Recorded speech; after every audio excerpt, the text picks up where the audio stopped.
Hey again. So today for the Fervorino, I think instead of reflecting on the readings of the day, I'm going to just kind of talk about what I preached on at work because we're doing a preaching series on the images of Jesus. And today I was assigned Jesus the Compassionate.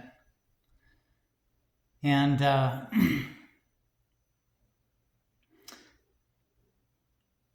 before I became a full time minister, I guess it was kind of a break in my career.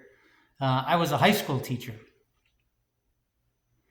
Did 4 years, hard time teaching high school. And it was the most rewarding work I've ever done. It was the most challenging work I've ever done. It paid the most dividends, I think.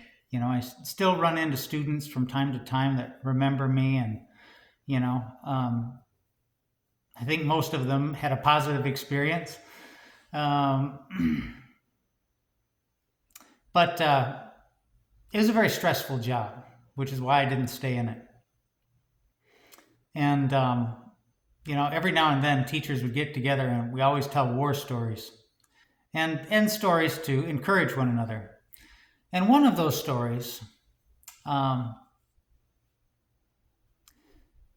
was about this guy who had to stay after school for detention with his student who he assigned detention to. You see, because that's the thing about teaching. Whenever you punish the students, you punish yourself. If you give them more homework, you have to grade it. If you give them a detention, then you've got to supervise it. And so he gives this kid a detention, and this kid had just been running him ragged all day, and just really been a pain in his ass. And so they're at detention, and this guy is just waiting for it to be over so that he can go home. And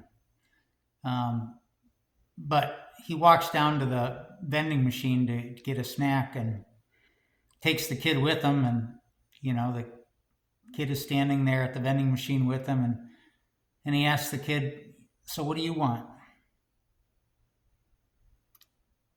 And the kid is confused. Surely the teacher isn't going to buy him something. And so the teacher asks again, what do you want? And the kid points to the Snickers bar, and teacher gets the Snickers bar out and gives it to him. And they walk back to class and eat their candy respectively, and the detention is over. But after that moment, this kid starts kind of turning things around, starts getting in less trouble, starts applying himself, goes to college, becomes a teacher himself. And, years later, this kid, when asked what was the definitive moment that changed things for you, from a kid that was always causing trouble in school, to somebody who wasn't. And he pointed to that moment of the Snickers bar when the teacher bought him, the teacher who he had been giving grief to all day long. And,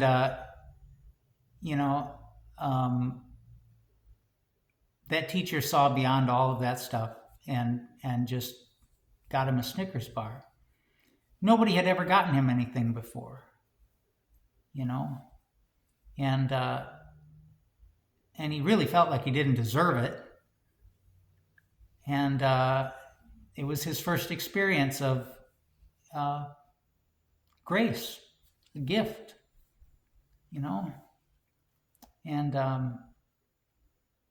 and years later, when he talked to the teacher about it, he went back. He told the teacher that was the definitive moment. The teacher had no recollection of ever buying him that Snickers bar.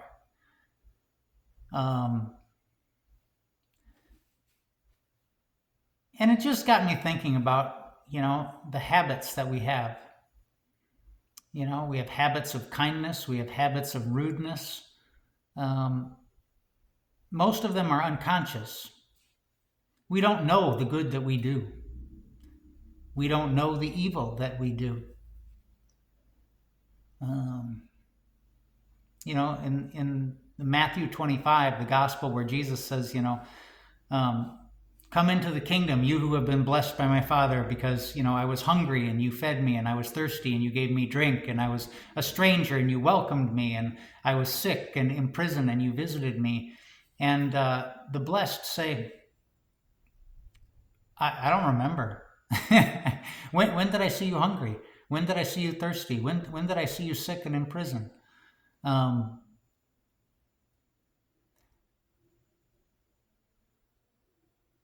we often don't remember the good things that we do, and that's good. It's good not to remember the good things that we do. Um, but it also goes to show that no act of kindness is ever wasted, and it's good to develop those habits.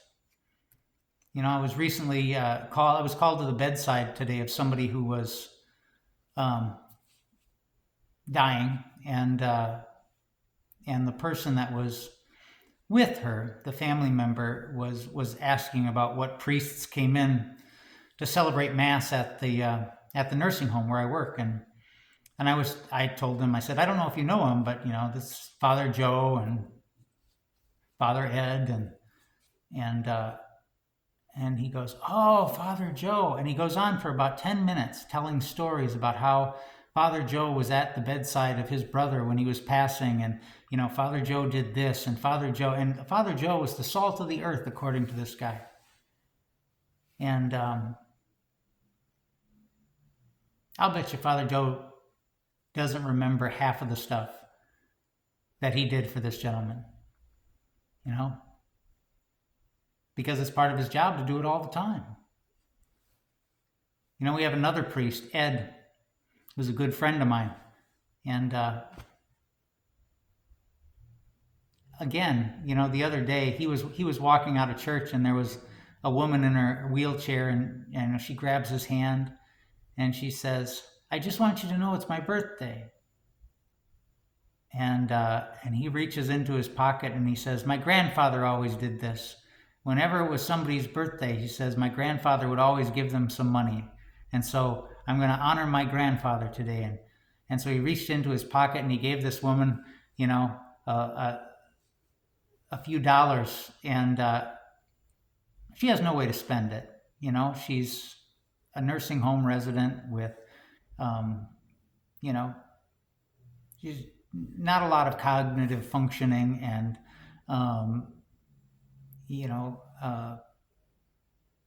she held on to those dollar bills all day long.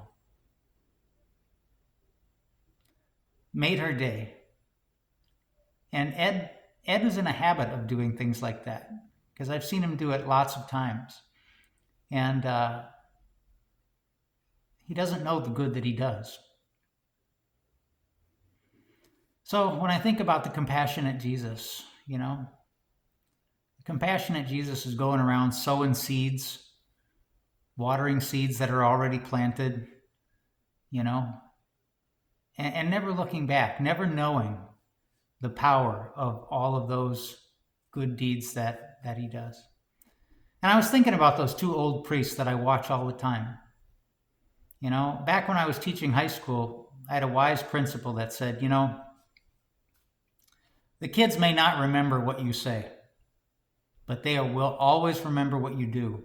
They are always watching you, and they are always learning, and you are always teaching, whether you know it or not.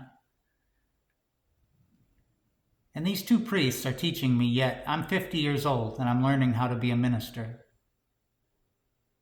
I've been a minister most of my career.